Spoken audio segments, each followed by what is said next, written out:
This podcast is sponsored by nobody. Hey dudes, welcome to Splat from the Past, the only 80s themed horror and sci fi show where things could get totally radical. Now, today I will be welcoming the nephew of comic genius Jim Varney, Justin Lloyd. Justin wrote a book about his beloved belated uncle, Jim Varney. A few years ago called The Importance of Being Earnest, and I'm having him on the show today.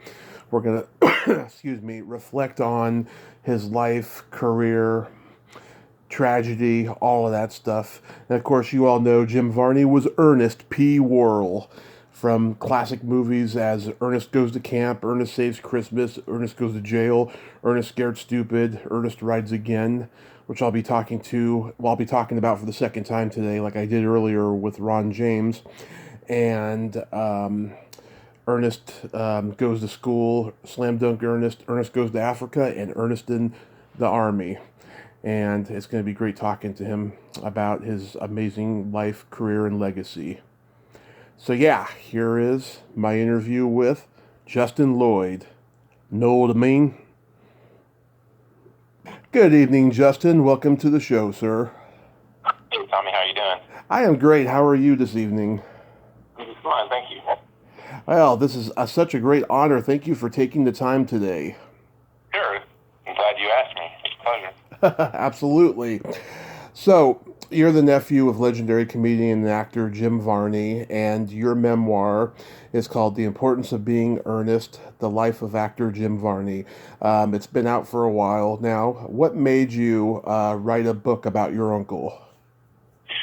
Well, it had been, I guess, about 8 years or so since he had passed in 2008. Mm-hmm. I remember I was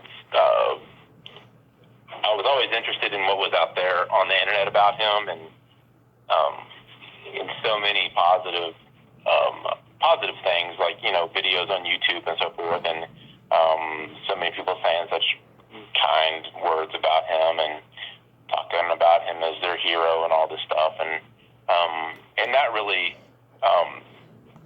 started to, I guess, get my mind going as far as thinking about my own personal heroes and wanting to find out more about them, and knowing that I knew a lot more about him than they did.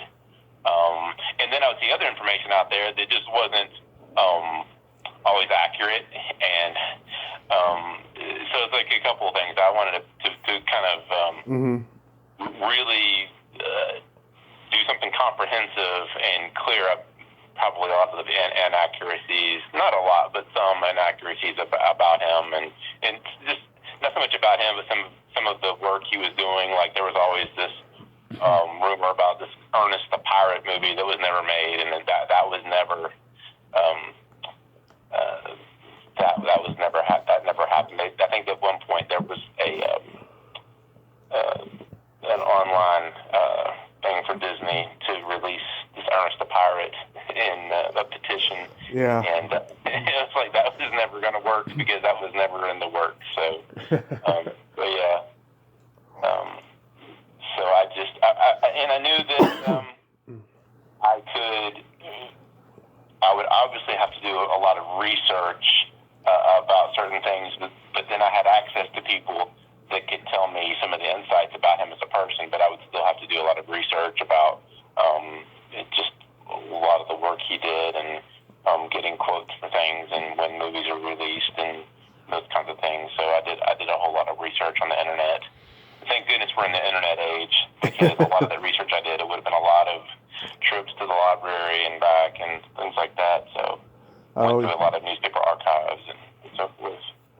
Oh yeah, a lot of that stuff nowadays.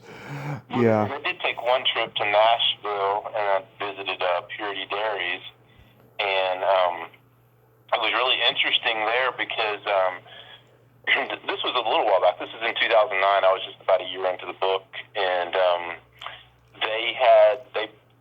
the tour. It was kind of shortened because they were redoing some of the plant, but they did sit us down when you walk in, and they played this old video that was obviously from the '70s because it was like this 20-minute video, and it was his Sergeant Glory character that he used to do for Purity Milk. Oh, yeah. Yeah, and I'm like, my goodness, they're still playing this thing. It was so awesome. I mean, this thing was from like, the mid '70s, and of course I wanted a copy of it, but I think that had been put onto VHS, and I think it was probably like their only tape, and never was able to get a copy, and I don't even know if if they still have it, or if they still are still running that. But since then, I've been able to get my hands on some old Sergeant Glory commercials. But that 20-minute thing, that would be really cool to have. That was pretty neat. Oh, yeah, certainly. That would be really cool to have. Were you very close to him? Yeah,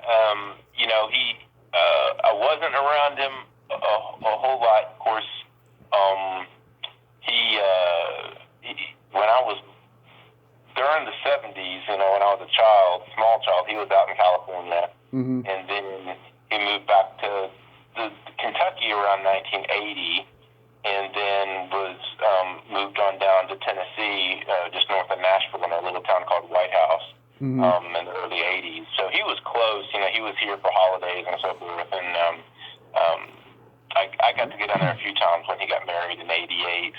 I got to go on the set of Earnest, Scared Stupid in '91 in Nashville. But he was always up here for holidays and some other times. But definitely like for Christmas and some other times, because that's not a far drive from Lexington to Nashville, so that was good that he was close like that. So yeah, I got to know him pretty well. Oh, that's wonderful. Did he mentor you in any way? I'm sorry? Did he mentor you in any way? Not really. I mean, he had I think a pretty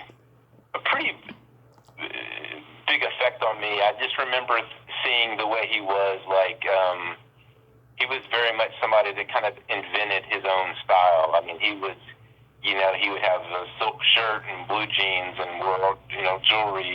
It's like he just kind of picked up whatever he liked and would wear it, and wasn't thinking about how the whole thing was put together or how he might look if it was, with the earrings and all that. It's like he just invented his own sense of cool, and I think that had a kind of effect on me that, you just kind of can, you don't have to be a follower. You can just kind of invent your own thing, and I think that kind of rubbed off on me at an age where I was going through my teen years and so forth. So, but he was just really, really cool, really down to earth. I mean, he was. I mean, when we would on our Christmas Eve, my mom's family had the Christmas Eve every year, and when he would come into town for that, I mean, he was always like just the kind of star attraction wherever we were at. Who's ever home, we had the Christmas Eve celebration at, and he was just pure entertainment, whether it was sharpening pocket knives and going through jewelry, or imitating Johnny Cash, or telling stories about the history of Christmas. I mean, he would just go on and on. So he was great. Yeah. You interviewed quite a number of his friends and colleagues for the book. Yes. One in particular, I know I've talked a lot about in many interviews, was somebody that I knew of, I had heard of through the family, and his name was Joe Lyles.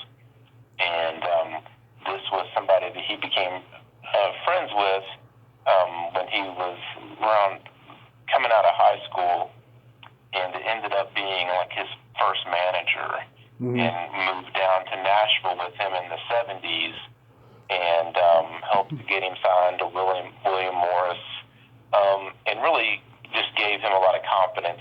It even would help him with his stand-up and so forth, and moved out to California with him, and just really knew so much about things that we had only heard bits and pieces of throughout the years.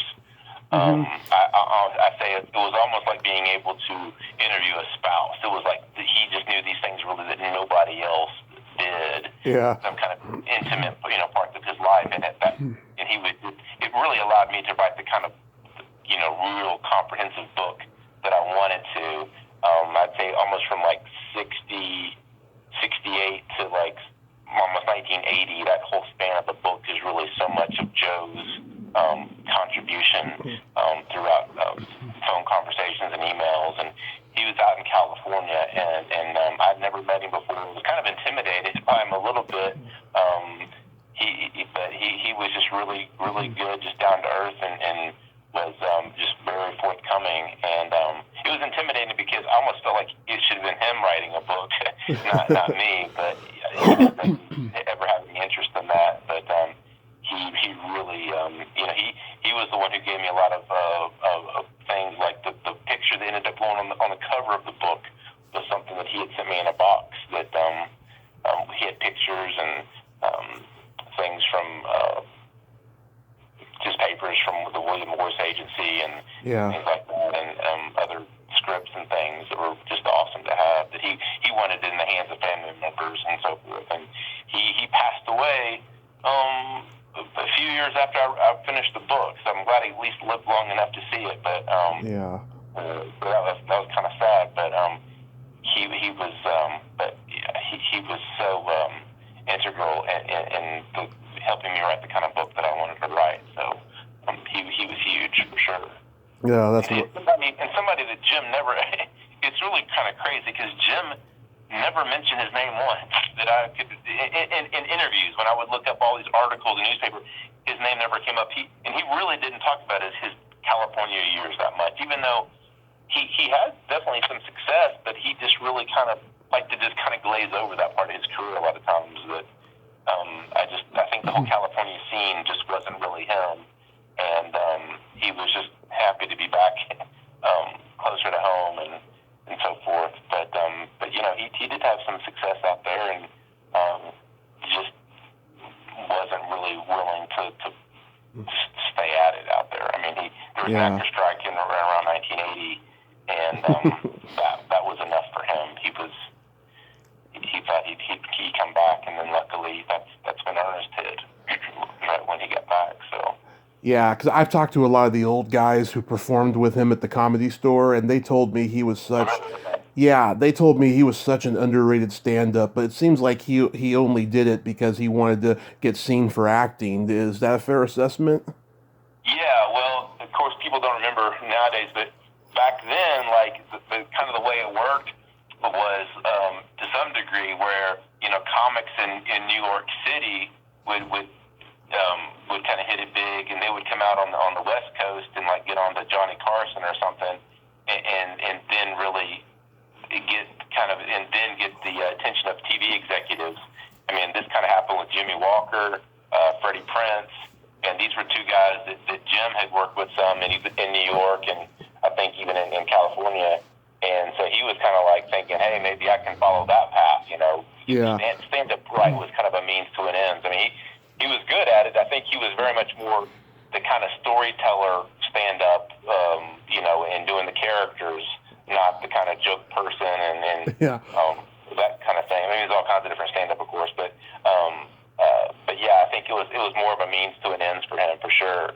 But yeah, he did some really good stuff, and a lot of that kind of stuff, though, these were characters that started out in stand-up, like this Lloyd, meanest man in the world, or this Bunny Jeanette.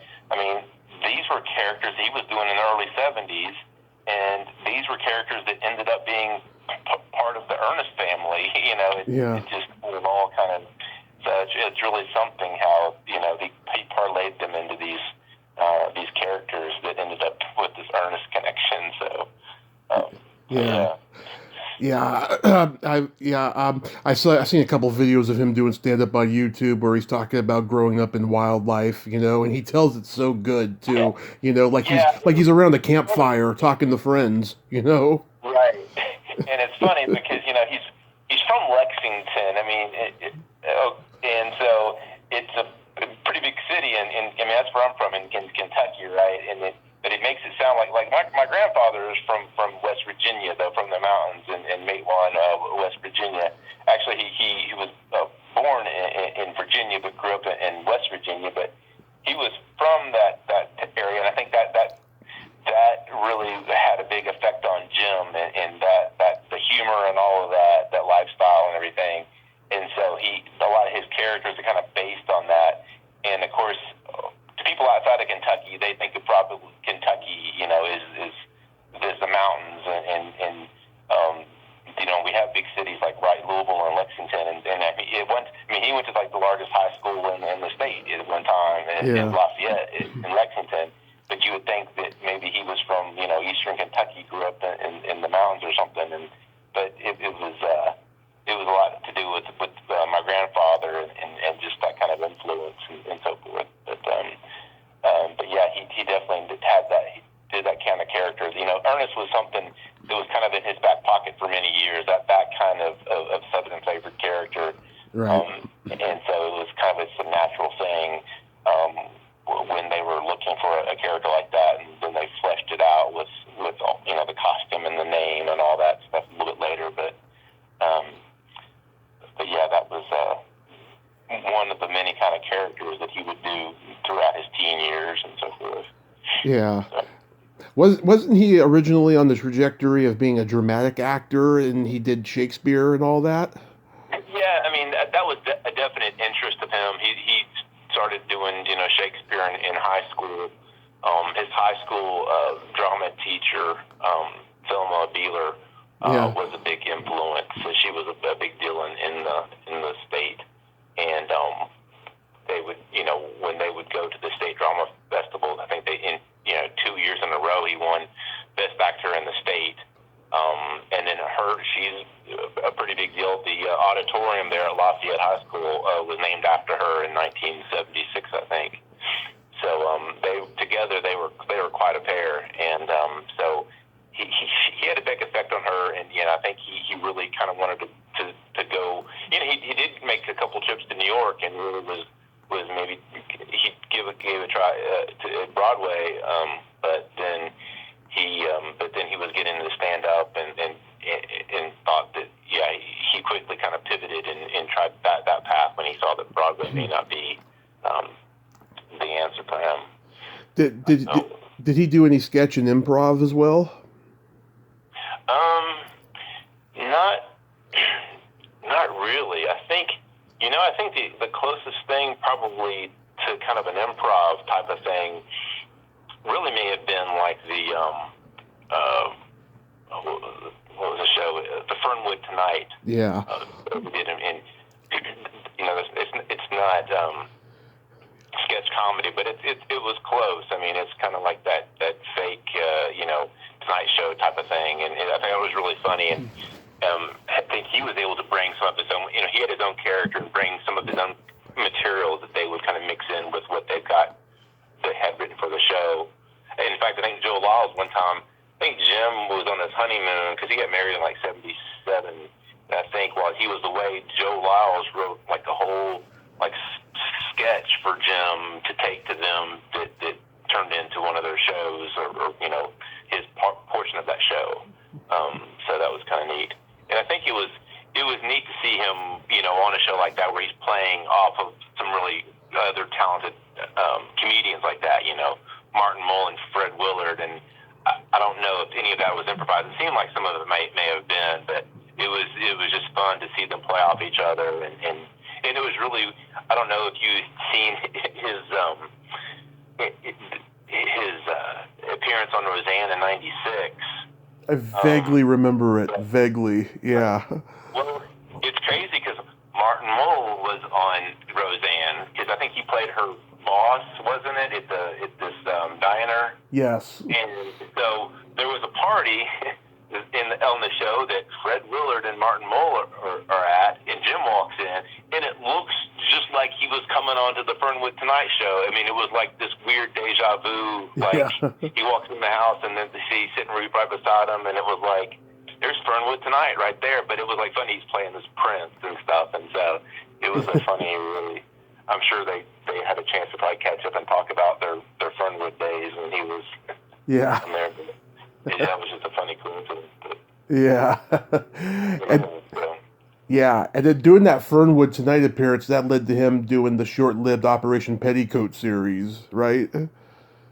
Yeah, I think what was I'm trying to remember now how that all got going. I'm thinking who was the main guy in Operation Petticoat? I forget. I think he may have seen Jim's doing stand up or something. I can't remember now how that came about, but yeah, that was he had a pretty good role in that show. I think after the first season, they fired almost the whole cast, and him and just a few other people they kept, and then the second season it went on, but then I think it didn't even get all the way through, and it eventually stopped after that. Yeah. And that was close to around the time the actor strike began, I believe. Well, then I think he was on that famous Pink Lady and Jeff Altman. Yeah. Yeah, that was on for like 6 episodes, and I think that was basically the last thing he did when he was in California. Yeah. Was he also in the Comedy Store strike?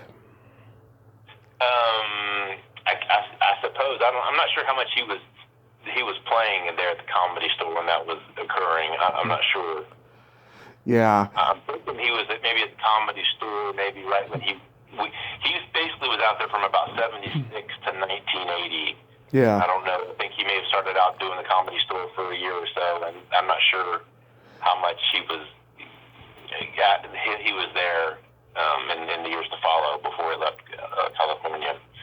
Because I know that, because I know that Blake Clark got there just right after the strike, and he told a story in a podcast that he had a ghost encounter there one night. It was just him after the place had closed, and he had to lock the place down. And after he swore he saw this ghost, he ran out there, and he went to a payphone and he called your uncle to come help him close. Oh wow! Yeah. So hilarious.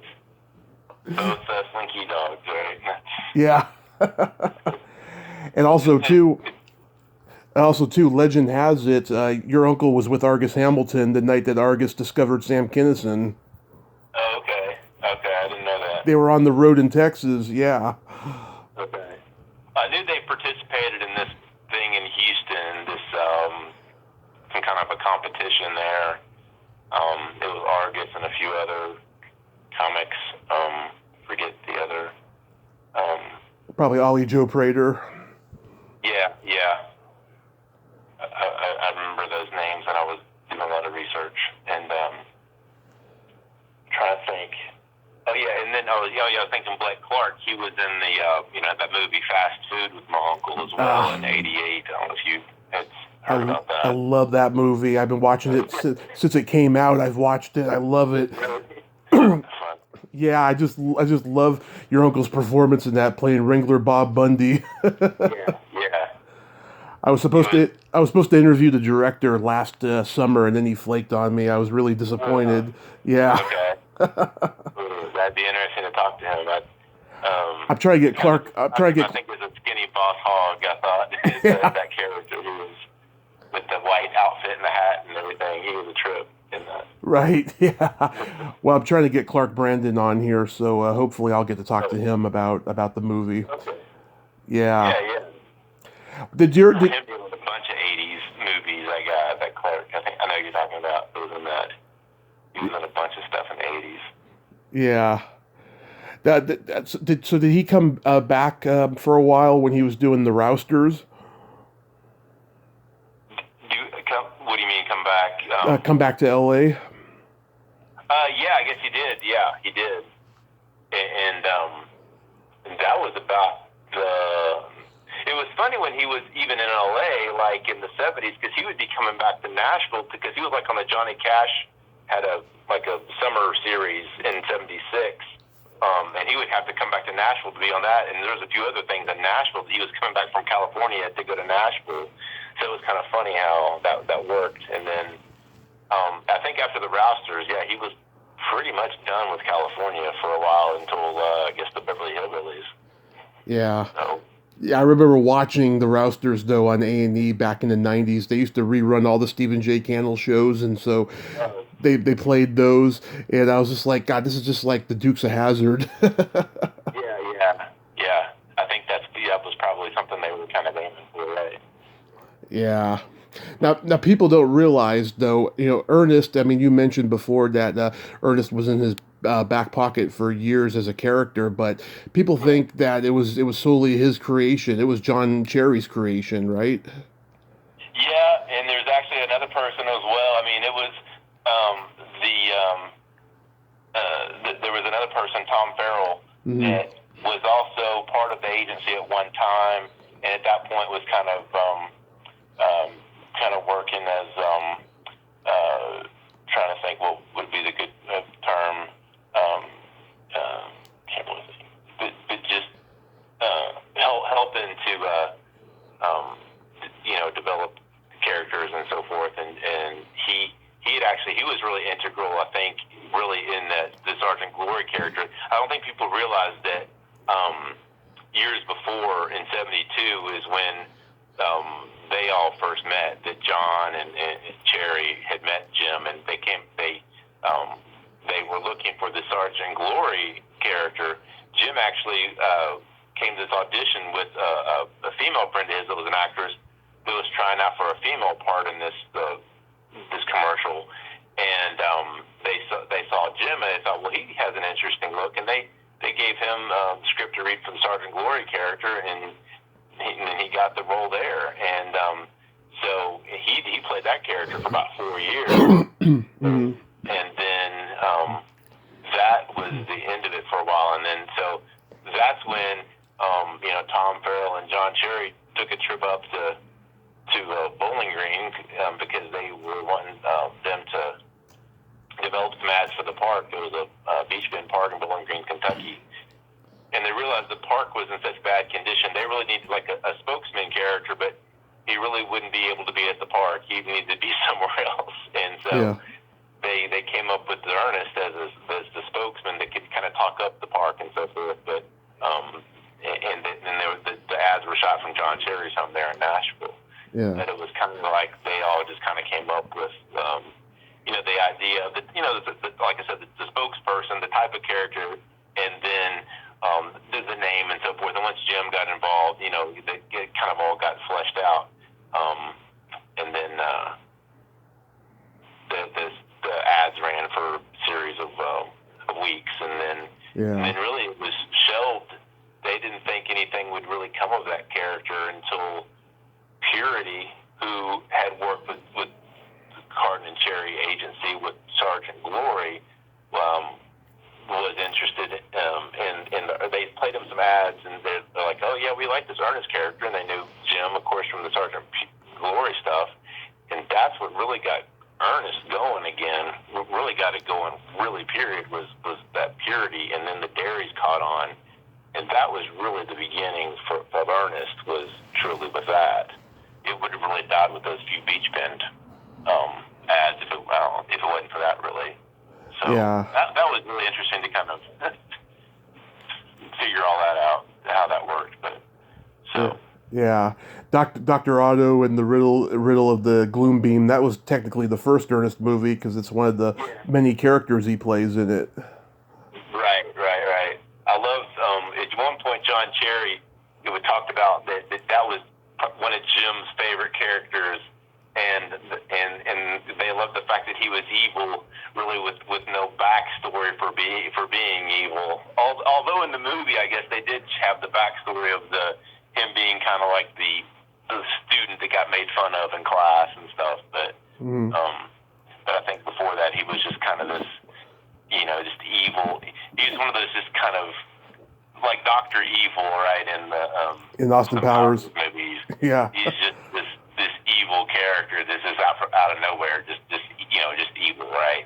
Right. It's just like the Lloyd Worrell character that I love. That's probably one of my favorite characters of his. He's just the meanest man in the world, right? He's just mean. There's no real reason, right? He's just Yeah. the absurdity of some of that I love the absurdity of somebody that the funniest thing, it didn't hit me. I don't know. Have you seen the family album? Where it has a series of sketches. One's, the Ace World, the pilot, and then Davy World, the. Mm-hmm. Have you seen that one? Well, which one is it called? The family album. Hey Ernest, my family album. I remember Hey Vern, it's Earnest, the show. Okay. This was right around the time. This is probably right around the time of Dr. Otto, and it's just like a series of six sketches. It's really, really funny. It's probably my favorite thing. But one is the Lloyd World sketch, and it's got the his son mistake and all this stuff. And what's funny about it is it's a family. They're so poor they can't afford food, so they pretend to eat. And he looks down at his meal, and he goes, "Oh, steak. I thought we were pretending like we'd have lobster tonight." And I didn't really realize how really truly funny that was, because if it's your imagination, you can imagine anything you want. And I was like, I wrote in the book, I'm like, even in an imaginary world, Lloyd is still deprived. I never really even thought about that before. Like, you're making stuff up. Pretend like you're eating lobster. Why? It was just this funny thing. But you need to definitely check that out. That's a really, really funny. He plays lots of different characters in this. You can find that on YouTube. Yeah, I'm definitely gonna check that out. Is it true that he was at a NASCAR event and Michael Eisner just happened to be there, and that's how the Earnest movies got picked up for Disney? Yeah, well, it was the Indianapolis 500 up in Indianapolis. There was he was doing commercials up there, and somebody wanted to. It was Dellin, I think it was called, and they wanted him to come and represent them in this parade, and so he did. And this was the year that Mickey Mouse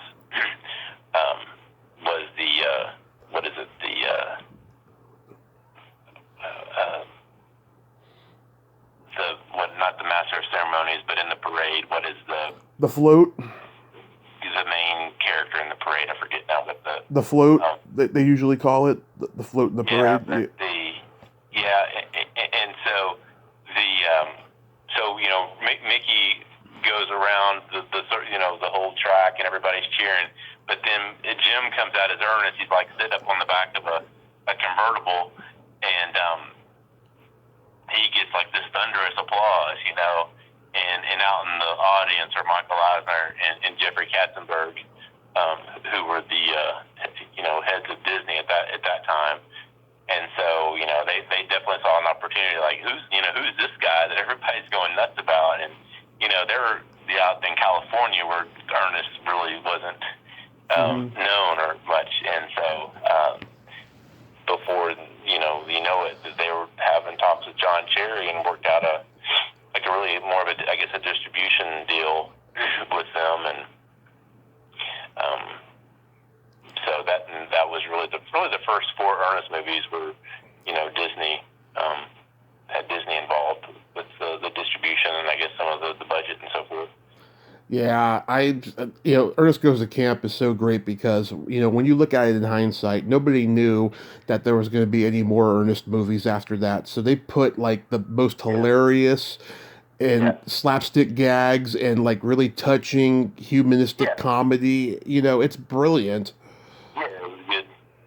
It was a good movie. I remember when it came out. I mean, at that point, I was like 15 years old. I think I was a little kind of beyond like the main demographic for that. I mean, I enjoyed it. I like for me the Earnest movies. I mean, I was probably more into like the commercials and stuff. Like at that time, I'm like watching like Fletch and Beverly Hills Cop and those kinds of movies like that. And so I wasn't really as much into like that humor as much. For those movies, it was more for the younger crowd. But I thought they were definitely well made, and they're just great. I mean, and to know that the song he sings, the Jim Gladys Rain in, everybody loves that, and it was really, really well made. I mean, Back in those days, yeah, when they would show the Disney movie on NBC, they would show the movie in two parts, which I think was a dumb idea. I'm glad it I'm glad it stopped after a while. But I remember Ernest Goes to Camp was on. I remember it stopped. The movie stopped before he started singing "Gee, I'm Glad It's Raining," and then part two had him play it. Yeah, yeah. This was like in '89 or something. Yeah. I mean, it's not even like a long, really. It's just an average, length movie. That's really funny. Yeah, I don't know why they did that. I've interviewed three people from Ernest Goes to Camp. I talked to Patrick Day, who played Bobby Wayne. Yeah, he said that he went to an audition at 20th Century Fox, and Beverly Hillbillies was being shot, and your uncle saw him from a distance and yelled his name, and he came over and gave him a great big hug. Oh wow, that's awesome. Yeah, I talked to Daniel Butler, who played Eddie the chef. He did the first four Ernest movies, and then he said he didn't do any more after that because the producers were not very nice to him. And after Scared Stupid, he put his foot down and said, "I'm not going to work with those producers ever again." But he loved your uncle. Yeah. Yeah, I know Dan well. I mean, we're working together on the documentary, so I've gotten to know him pretty well. Oh, that's good. Yeah. And I talked to Victoria Racimo, who played Nurse Sinclaud twice, and she just died a couple of months ago, unfortunately. Yeah, I know. It's sad, yeah. Yeah, she was a great lady. Yeah, I had two good podcast interviews with her and one private talk with her one time, and she was just wonderful. Yeah. Yeah.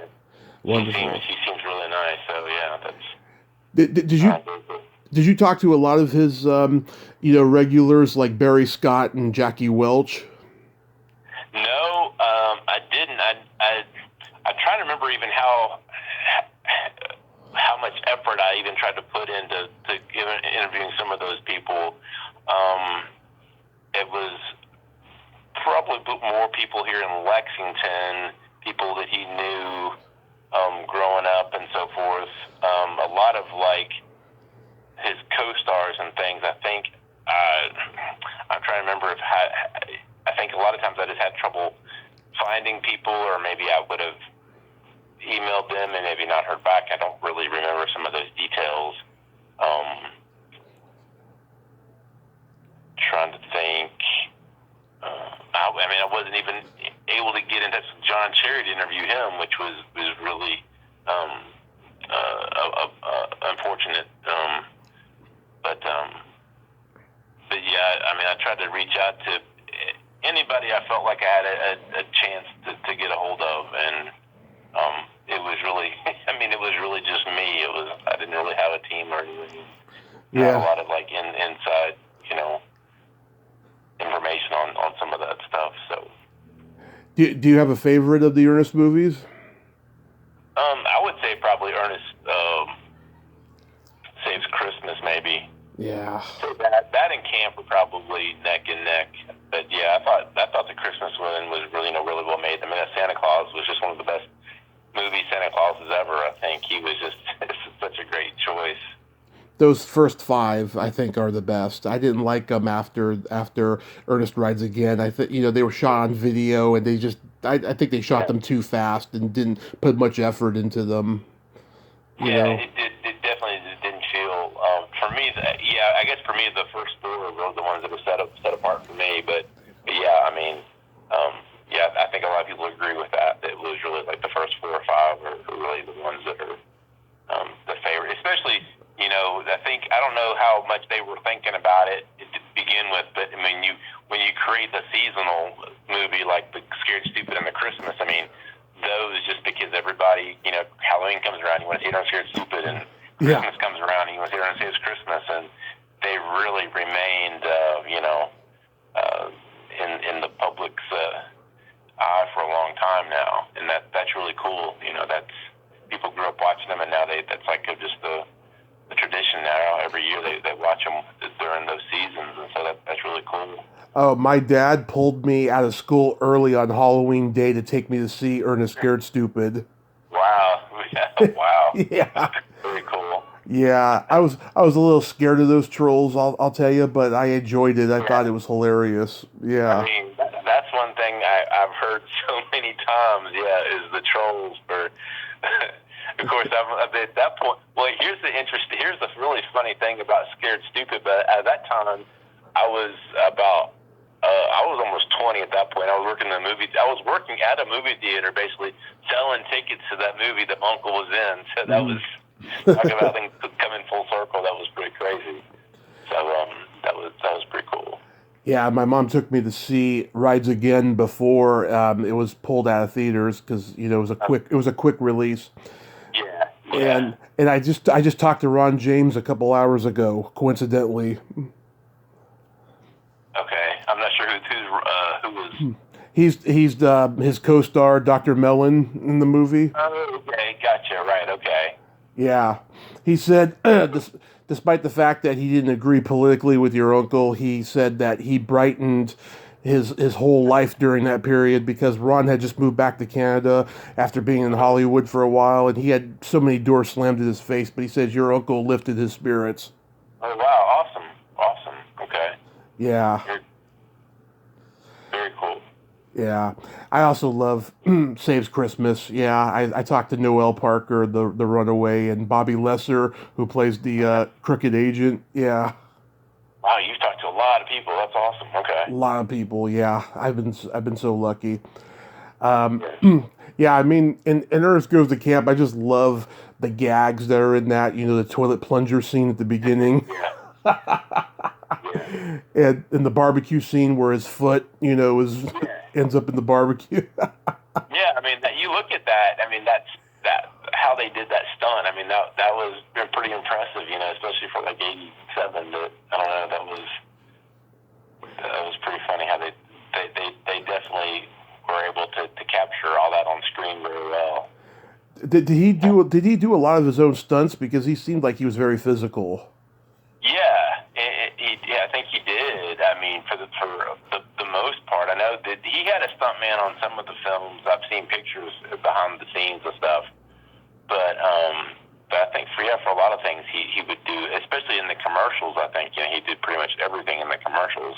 A lot of those ladder falls. Of course, the ladder looked higher up than it was, but still, it's a lot of backward jumps off of that ladder and stuff. And so.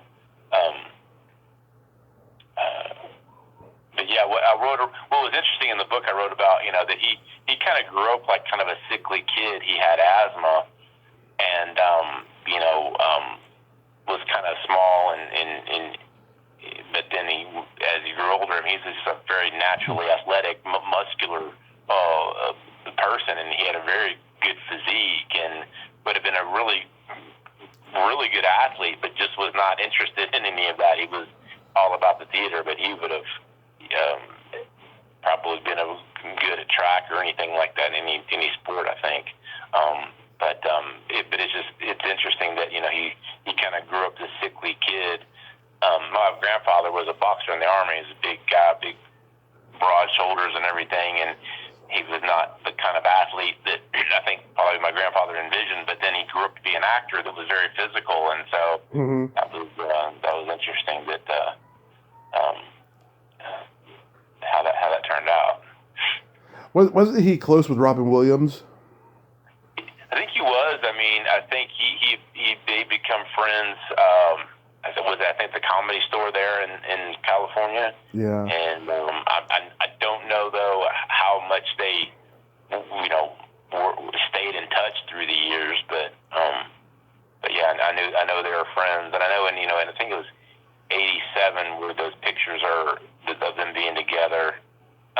There's I think it's one of those Show West deals out there in Vegas or something they were at, and then of course they reunited for some of the comedy relief specials my uncle was on. Yeah. Where there's the behind the scenes of them hanging out. That was really awesome. Oh, I love that. Yeah, it's on YouTube. They're just riffing backstage and doing voices. Yeah.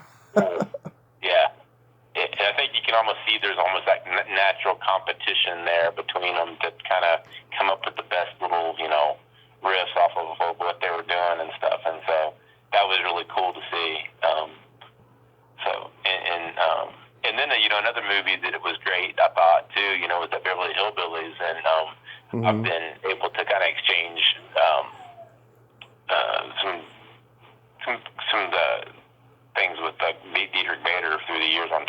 Yeah.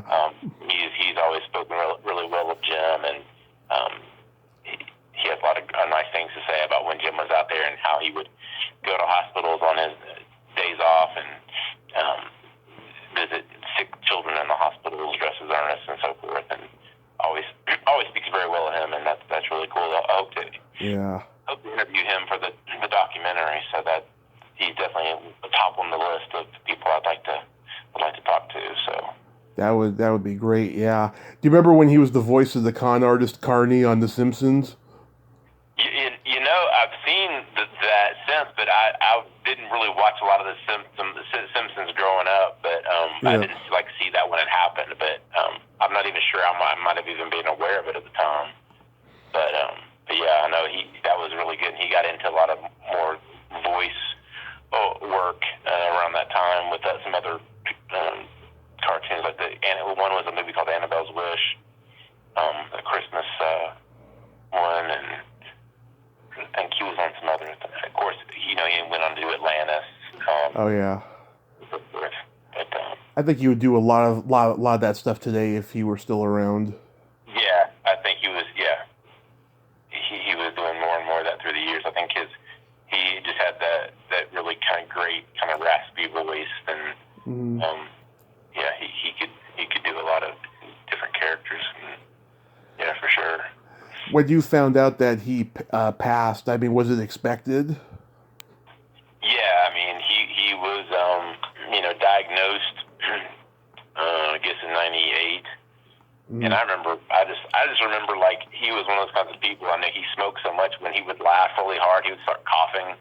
And I mean, he was like that, it seems like, throughout the, late 80s, 90s, And I just remember thinking, gosh, that's just not good. I mean, that just, and I just felt like he probably wasn't taking the kind of care of himself that he should. And that, when he was diagnosed with lung cancer, it was just, I don't think any surprise to anybody. It was very sad, and that it was just, it was, had already, by that time, had already spread so much, it couldn't take enough. I think they took out almost one of his lungs entirely. And I was able to visit him some. I remember a trip. It was interesting. It was funny because I was working at the time. I was working third shift, and I would be awake through the night. I would even keep the same routine on my days off, and so I was used to being up all night, and that's the shift I was working and did sleep during the day. And so my sister and I went down and visited him. This is a few months before he passed, and whatever kind of medication he was on, he was kind of wired and stuff. And so I remember we got there about 5 o'clock, and she fixed us some dinner when we got in there, and then me and him sat up through pretty much 6 o'clock until 6 in the morning. For 12 hours straight, he was talking to me, and I'm like, it was great, but I wish I had a tape recorder or something to that would have made writing my book a lot easier. I know that. But he was going on about all kinds of things, and it was almost like, I think at that point he kind of realized he didn't have a long time left, and he was kind of just going through his entire life and going back to high school and just kind of just almost maybe it almost kind of later on made me reflect back, like, well, maybe I should write the book about him. Maybe that's almost like what he was doing. He was almost like giving some of that to me there. And then I didn't get a chance again to see him really to come down until my mom and I decided to make a trip in February, a few months later. And he'd gotten much worse and by that time. And when I walked in, it was not good. And that happened to be the night he passed. We were there. That was when he passed. And so overnight, while we were there at his house. And so I was one of the first people in the world that knew he had passed. And so again, that made me look back thinking, gosh, this is maybe I was meant to kind of tell his story. I mean, why was I there when he passed? Why was I, it's kind of nuts. But yeah, I mean, at that point, I mean, even if you, like I said, the few months before, it just seemed like he was just, it was just not heading in the right direction. And so it was very sad. Yeah, it was. Yeah, God. Did he have any children? He had his first wife had been married, and so she had two twin sons. So though for a while they were his stepsons, and even after they divorced, I mean, he kept in touch with them. I mean, he really was kind of treated them like his own, and so they stayed in touch and visited and stuff. And so, and then his second wife, he didn't have any children, so no children of his own, Yeah. He was a workaholic anyway, so he probably didn't want any. Yeah, I mean, yeah, he just never worked. That part of his life really never worked out the way he wanted to, I don't think, and so, yeah. Now, you mentioned before about the documentary, so how long have you been working on it for? Well, we started really early last year, we were really starting to get work going on it, and then, of course, with COVID and everything, it was really pretty much put on hold for almost an entire year. It's Daniel Butler and David Pagano, who has this podcast. I don't know if you're familiar with the Earnest Goes to podcast. Oh yeah, I know that podcast. Okay. And that's David Pagano and Aaron Natal, and so David is going to direct, and so we're just now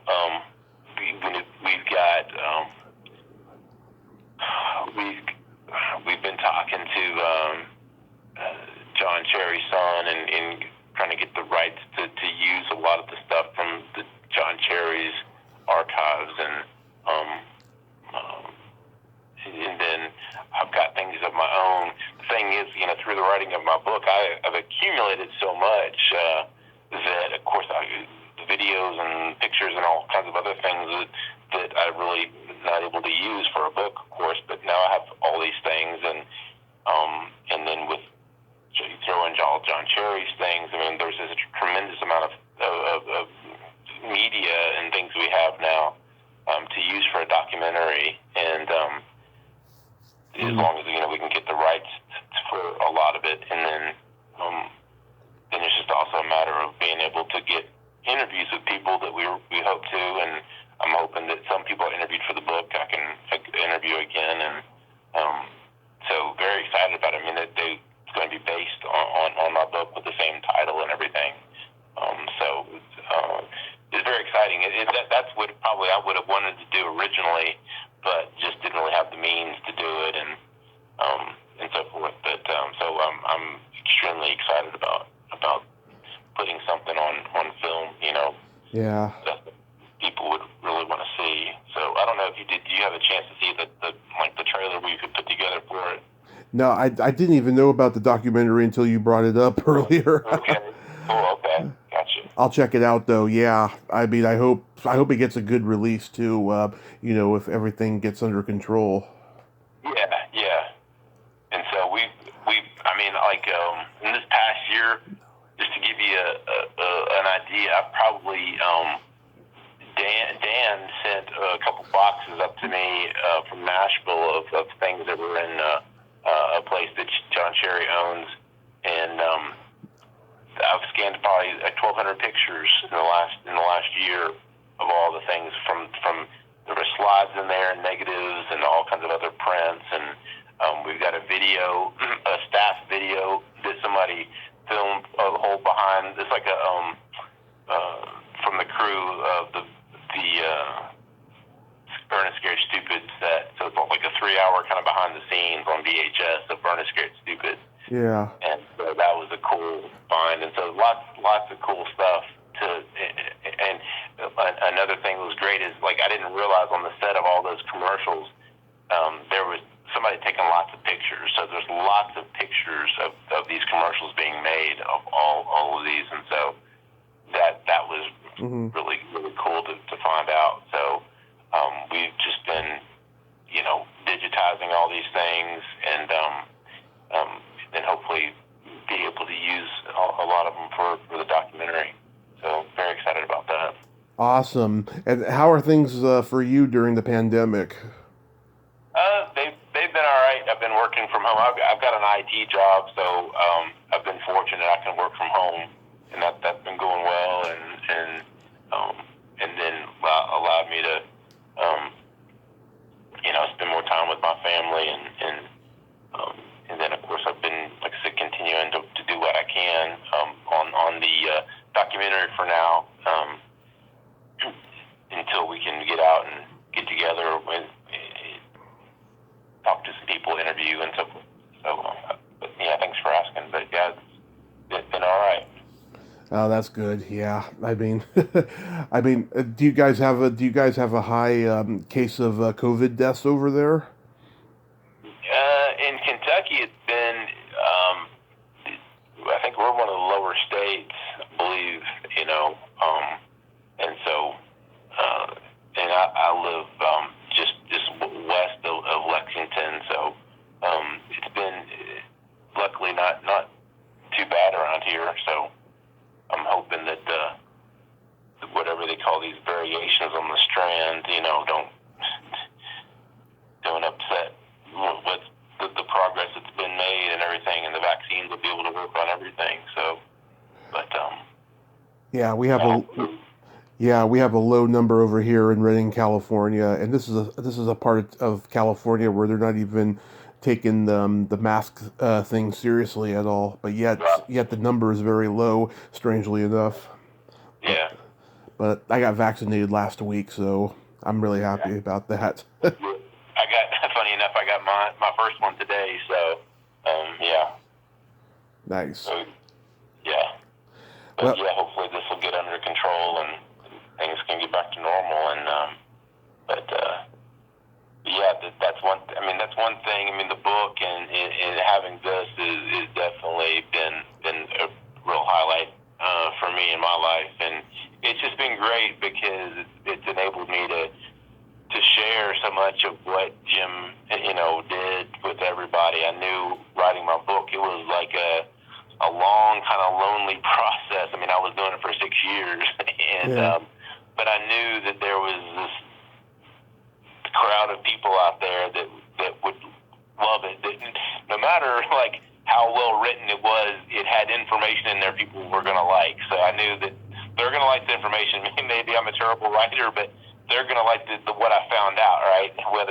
And that was just the vehicle that I was able to use to get them the information. It could be like a large scrapbook. I'm like, this is what I'm going to be able to put together. And I got a good editor, and this kind of lady that ended up was kind of a mentor and editor, and I think she did a really great job and was really patient with me. And I think we put together something really good. And it was a lot of pressure because you're under the pressure of, hey, I'm writing a book that's self-published, and people are already going to look at it a certain way. Like any little blemish or any little thing, they're going to be like, well, oh yeah, well of course it's like this, it's self-published. Yeah, it's going to be I wanted it to be able to compete with any book and look like any book, and you want it to be just the best of everything, and especially you want it to be enjoyable for fans of Jim, and so I hope that it has been. So I think you're succeeding on that mission, Justin, and I thank you so much for coming on tonight. Thank you, Tommy. I really appreciate you having me. It's been a fun hour here talking to you. My pleasure, sir. And I'll keep an eye out for that documentary when it comes out. And just stay safe, have a great night, and I look forward to when that documentary is coming out. Sure, I'll send you some links. I'll email you back some links to it, so you can check out the trailer and so forth. Absolutely. Right, okay. So. Have a good night. You too. Thank you. Take care. Thank you. Bye-bye. Well, there you have it. Justin Lloyd. Ain't he a cool dude? What a nice guy, huh? He's preserving his uncle's memory like that. What a great guy. And I'm going to check out that trailer and check out the documentary when it comes out. And I hope all you do too. Well, that's all time we have this week on Splat from the Past. Till next time, this is Tommy Throwback Kovac saying, there's no shame in living in the past, because the present sucks. Later, dudes. Know what I mean, Vern?